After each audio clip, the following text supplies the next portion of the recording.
지금부터 4조 프로젝트 발표를 시작하겠습니다. 안녕하십니까. 저는 김완수입니다. 저는 프로젝트 팀장 및 기획 설계를 담당하였고 물품 검색 및 포인트 결제, 웹 크롤링, 카카오페이 결제, 다음 우편번호 검색 API, 깃허브 관리, 통합 테스트를 담당하였습니다. 감사합니다. 안녕하십니까. 저는 정래인입니다. 저는 프로젝트 PL 로직 총괄을 담당하였고 포조 스프링 설계, DB 로직 연결 및 구현, 쪽지압 및 중고 게시판 파트, 첨부 파일 및 다운로드 구현, 스프링 부트 유관을 담당하였습니다. 감사합니다. 안녕하십니까. 저는 김중수입니다. 저는 프로젝트 UI 총괄을 담당하였고 부트 스트랩을 사용한 화면 설계 및 구현, 회원 가입 및 마이페이지 시스템, 안드로이드 화면 및 카카오맵 구현을 담당하였습니다. 감사합니다. 안녕하십니까. 저는 박서량입니다. 저는 프로젝트 데이터베이스 총괄을 담당하였고 데이터베이스 설계 및 테이블 관리, 회원 탈퇴 및 공지사항 시스템, 안드로이드 QR 카메라 구현을 담당하였습니다. 감사합니다.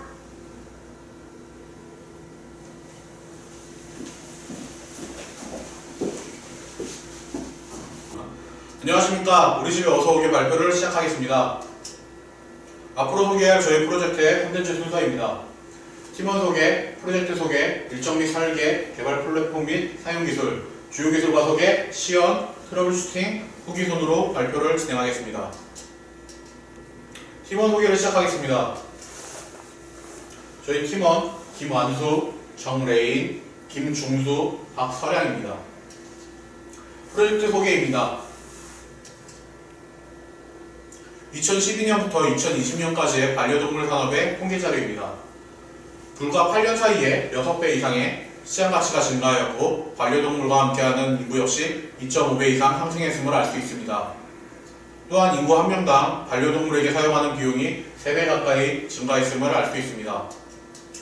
주목해야 할 점은 코로나19로 인해 소비 심리가 극히 위축되었지만 그럼에도 불구하고 자신의 반려동물을 위해 사용하는 비용은 오히려 증가하고 있다는 점입니다. 저희 조는 이러한 시장의 가능성을 생각하여 관련된 프로젝트를 계획하였습니다. 자, 잠시 질문 하나 드리겠습니다. 컴퓨터를 사실 때 어떤 사이트를 이용하시나요? 보통 다나와를 많이 사용하고 계실 겁니다. 그럼 다나와를 왜 사용하는 걸까요? 많은 물건을 한 곳에서 볼 수 있고 가격을 쉽게 비교할 수 있기 때문입니다. 네, 그래서 저희가 만든 웹 영역은 반려동물 관련된 용품의 가격 비교를 할 수 있는 가격 비교 사이트입니다. 또한 커뮤니티 게시판을 통해 반려동물 주인들 간 정보를 교환할 수 있게 만들었습니다. 커뮤니티가 활성화되면 유저 간 친밀감 바탕으로 재사용률을 높이게 됩니다. 유저들 간의 동질감을 만들어 어플에 대한 의존성을 높이는 것입니다. 그리고 마지막으로 요즘 트렌드라고 할 수 있는 중고 거래가 가능할 수 있도록 구현하였습니다. 이번에는 앱에 대해서 말씀드리겠습니다. 반려견을 키우시는 분들은 혹시 가끔 날이 춥거나 더워서 혹은 바빠서 피곤해서 반려견 산책을 미룬 적이 있으실 겁니다. 사실 산책은 반려견이나 좋아하지 사람 입장에서는 귀찮을 수도 있다고 생각합니다. 그래서 저희는 산책에 대한 명분을 준다면 좀 더 자주 산책을 할 수 있지 않을까 생각했습니다. 이 서비스에서는 산책을 할 때마다 포인트를 제공하고 앞서 소개해드린 웹의 중고장터에서 사용이 가능합니다. 이렇게 무료 보상을 제공하고 그 보상을 사이트 내에서 사용할 수 있게 함으로써 재사용률을 높였습니다. 거기에 협력관계의 가맹점이 산책로에 포함된다면 매장에 배치된 QR코드를 찍게 하여 포인트를 제공하게 됩니다. 상점의 매출 증가, 저희 페이지의 회원 증가를 꾀하였고 이것을 위해 카카오 API를 이용해 카카오맵, QR코드를 활용한 포인트 적립, 카카오페이를 이용한 포인트 결제 시스템을 구축하였습니다. 일정 및 설계 소개를 시작하겠습니다. 저희 팀의 12월부터 1월까지의 프로젝트 일정입니다. 저희 페이지의 화면 구조에 대해서 말씀드리겠습니다. 메인 페이지를 필두로 로그인, 마이 페이지, 물품 비교, 중고거래, 산책 앱, 관련 페이지를 구성하였고 각각의 페이지는 아래와 같은 내용의 페이지를 나타낼 수 있게 하였습니다. 클래스 설계표입니다. 포저 클래스의 특징은 값을 유지하는 역할과 응답 페이지를 지정해주는 모델 뷰 클래스와 이 클래스를 이용한 컨트롤러 인터페이스로 구축하여 스프링의 모델 뷰 형식과 비슷하게 사용하였고 URL의 분리를 통한 컨트롤 매퍼를 이용해 각각의 역할에 따른 컨트롤러로 연결할 수 있도록 하였습니다. 이 컨트롤러는 같은 계열의 로직을 지나 하나의 다오 클래스에서 마이바이티스와 연결되어 오라클 서버로 연결되는 방식을 선택하였습니다. 기존의 포저일 때 흐름도입니다. 앞에서 설명한 것과 같이 화면에서 버튼을 누른다면 서블리 컨트롤 매퍼, 컨트롤러, 로직, 다오, 마이바티스를 통해 오라클로 요청을 하게 되고 요청한 값이 화면으로 다시 뿌려줄 수 있게 하였습니다. 하지만 이렇게 포즈만을 이용해 코딩을 전개하게 된다면 개발자들의 역량에 따라 코드의 형식이 달라지게 될 것이고 시간 또한 오래 걸릴 것입니다. 다른 작업자가 코드를 확인하게 된다면 확인하는 시간 또한 소모됩니다. 그래서 저희는 스프링으로 이관을 하였고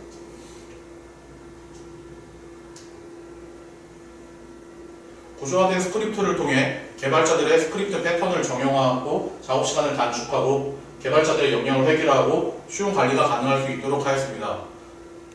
이를 통해 개발자는 자신이 맡은 세부 업무 개발에 집중할 수 있게 되었으며 개발자들의 역량을 획일화하여 도움을 줄 수 있습니다. 보시는 것처럼 개발 과정을 많이 단축할 수 있습니다. 어노테이션을 사용하여 일일이 개발자들이 작성할 필요 없이 주입해주는 관계를 설계하였습니다. 그로 인해 작업의 시간의 단축, 그리고 개발자들의 역량의 획일화, 쉬운 관리가 가능하게 하였습니다. 저희는 DB 설계를 ERD 클라우드를 사용하였습니다. ERD 테이블에 대해 설명드리겠습니다. 저희가 프로젝트를 하면서 가장 힘들었던 점은 코로나19로 인해 모든 조원이 모이기 힘들었다는 점입니다. 특히 ERD 설계에 대한 내용은 카카오톡을 이용한 회의로도 소통에 한계가 있었고 이를 극복하기 위해 보시는 바와 같이 ERD 클라우드를 사용하였습니다. 저희 프로젝트는 웹과 앱이 연동이 가능하게 하기 위해 산책 로그 테이블을 만들었습니다. 산책한 거리와 협업된 매장에 방문하여 QR코드를 찍게 되면 중고거래에서 활용 가능한 포인트를 얻을 수 있게 하였습니다.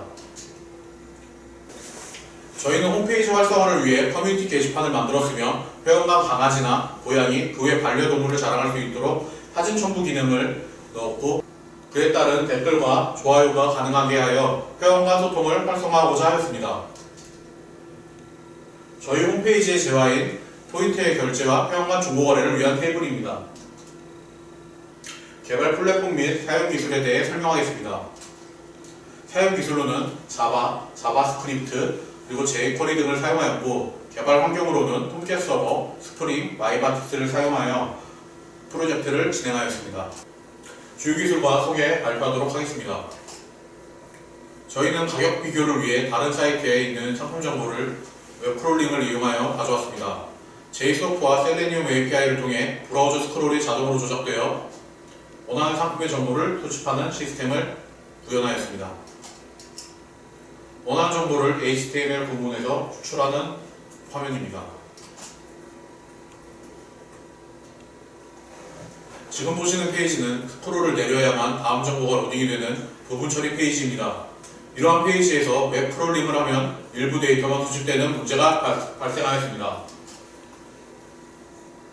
그래서 화면과 같이 셀레니움 API를 활용하였고 브라우저를 조작하여 스크롤을 자동으로 최하단까지 내려가도록 하는 시스템을 구현하였습니다. 그래서 화면과 같이 무한 자동 스크롤 기능으로 원하는 정보를 전부 가져올 수 있었습니다. 아임포트 API를 활용하여 PC, 모바일, 인앱 결제 등 각각의 환경마다 따로 개발을 진행할 필요 없이 동일한 자바스크립트 코드로 한 번의 결제를 연동하였고 보시는 것과 같이 카카오페이 결제를 진행하였습니다. 이제 지금부터 시연을 시작하겠습니다. 그럼 시연을 시작하겠습니다. 먼저 회원가입입니다.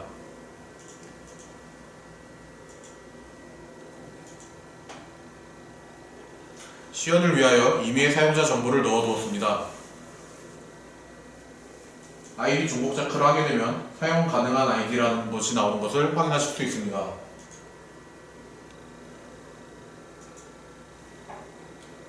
주소 검색은 다음 우편 검색 API를 사용하였습니다.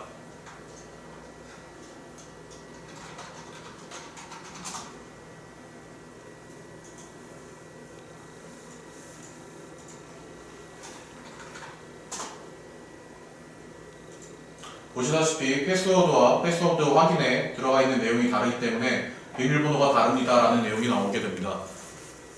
그럼 각기 고쳐보겠습니다. 회원가입 성공이라는 메시지가 나오게 되고, 그럼 이제 방금 가입한 아이디로 로그인을 해보겠습니다.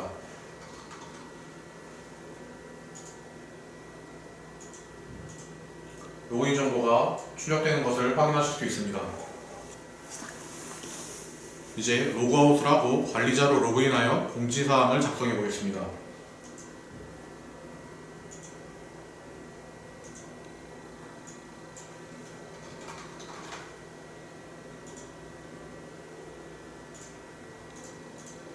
관리자라고 나오는 것을 확인하실 수 있습니다. 그럼 실제로 공지사항을 작성해 보겠습니다.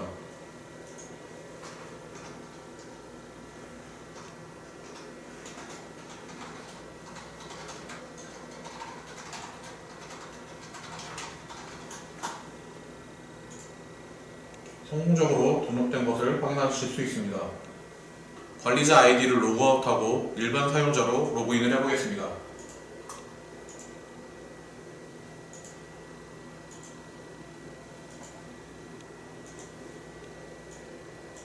일반 사용자가 로그인한 것을 확인하실 수 있습니다. 다음으로 커뮤니티 게시판입니다. 일반 사용자들이 침묵을 도모할 수 있는 게시판입니다. 그리고 이번에는 실제 쪽지 거래를 하는 과정을 시연해 보도록 하겠습니다.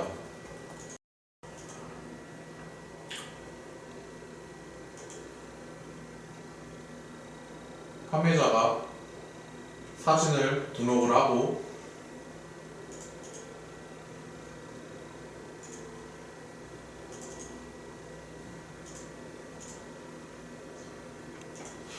가격과 상품 설명을 입력하게 되면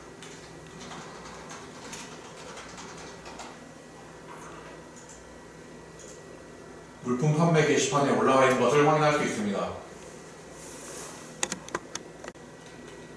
그럼 이제 로그아웃을 한 뒤 구매자 아이디로 접속을 하여 물품을 구매해 보도록 하겠습니다.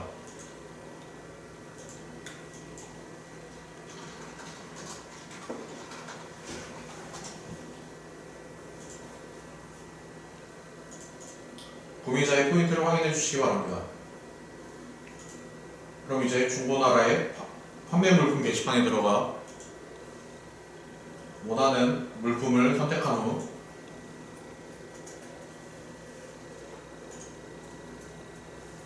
구매 요청하기를 누르겠습니다. 보시면 판매자의 정보와 물품의 가격, 구매 후 포인트를 확인한 후 결정을 하게 되면 판매자에게 구매 요청 쪽지가 자동으로 가게 됩니다. 구매자의 포인트를 확인하게 되면 물품의 가격만큼 DB의 임시 테이블로 옮겨간 것을 확인하실 수 있습니다. 그럼 다시 로그아웃하여 판매자에게 쪽지가 왔는지 확인해 보겠습니다.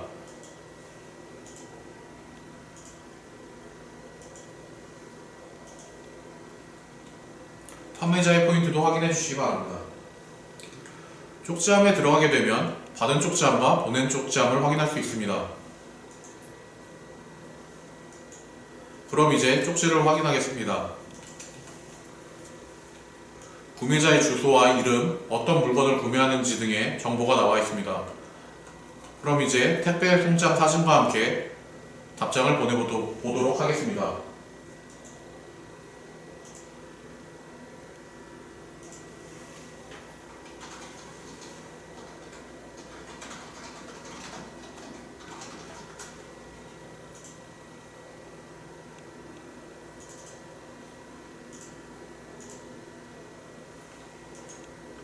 송장 사진과 함께 쪽지를 보낸 후 다시 로그아웃을 한 뒤 구매자의 쪽지함에 들어가게 되면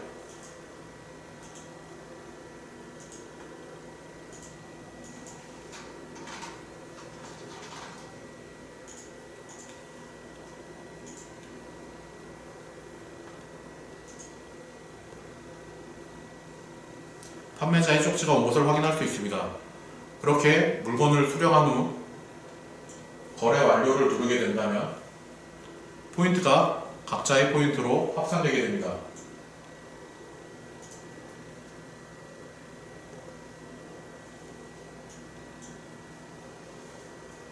김한수의 포인트는 이제 27만 5천이 남았고 판매자의 포인트를 확인해 보겠습니다.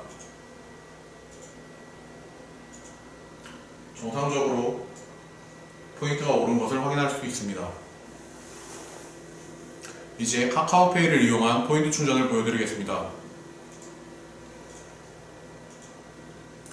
원하는 가격을 선택하게 되면 해당 QR코드가 생성됩니다.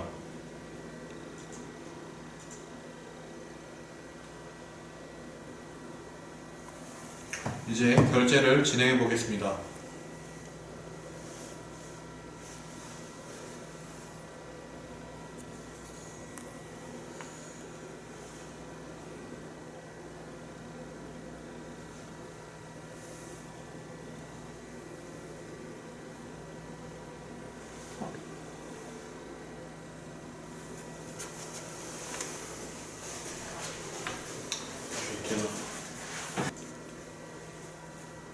포인트가 올라간 것을 확인하실 수 있습니다. 그럼 이제 웹크롤링을 이용한 최저가 검색을 해보도록 하겠습니다.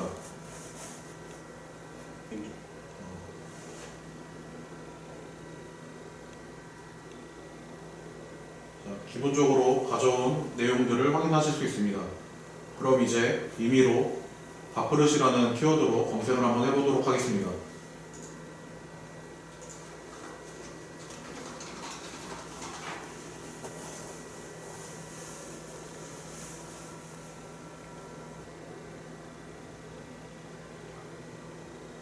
각 사이트에 강아지 밥그릇이라는 키워드로 올라온 최저가 물품들을 확인하실 수 있습니다. 그럼 임의로 한 곳에 들어가서 확인을 해보도록 하겠습니다.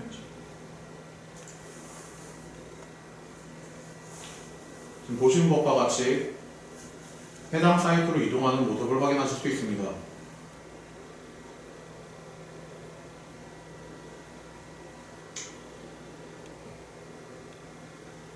지금부터 트러블 슈팅을 시작하겠습니다. 프로시저를 사용 시에 발생한 트러블 슈팅의 예입니다. 프로시저로 DB에서 값을 받아올 시 일반적인 마이바티스를 사용하듯이 결과를 받아서 리턴하게 될 경우 값을 받아오지 못해 널 포인터 익셉션이 발생하게 됩니다. 그럼 오라클 프로시저를 사용할 때 올바르게 사용하는 방법에 대해 말씀드리겠습니다. 다음 화면처럼 오른쪽에 파라미터 값으로 넣어준 p맵 안에 값이 다시 담기기 때문에 p맵을 리턴해줘야 화면처럼 제대로 된 값을 받아올 수 있습니다. 프로시저를 사용할 때와 사용하지 않을 때를 구별하여 어떤 것을 리턴 값으로 받아오는지에 대해 알 수 있는 기회였습니다. 두 번째 트러블 슈팅입니다. 프로젝트를 진행할 때는 개발자마다 맞는 부분이 다르기 마련입니다.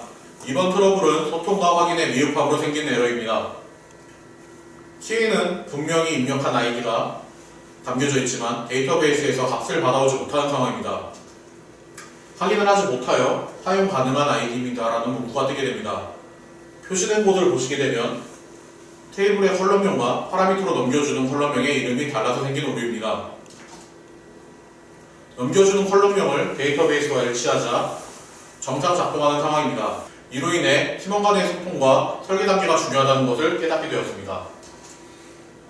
지금부터 후기 발표를 시작하겠습니다. 김원수 팀원은 어떤 API든 분석하고 개발할 수 있다는 자신감이 생겼다고 말했고, 정레인 팀원은 프로젝트 시 초기 설계가 얼마나 중요한지 깨닫게 되었다고 말했습니다. 김중수 팀원은 팀원들과 함께 해결해 나가며 성취감을 느껴 좋았던 시간이었다고 말했고, 박설영 팀원은 협동 업무에서 다른 사람들과 소통이 중요하다는 것을 깨달았다고 말했습니다. 이상으로 프로젝트 우리 집에 어서 오기였습니다. 감사합니다.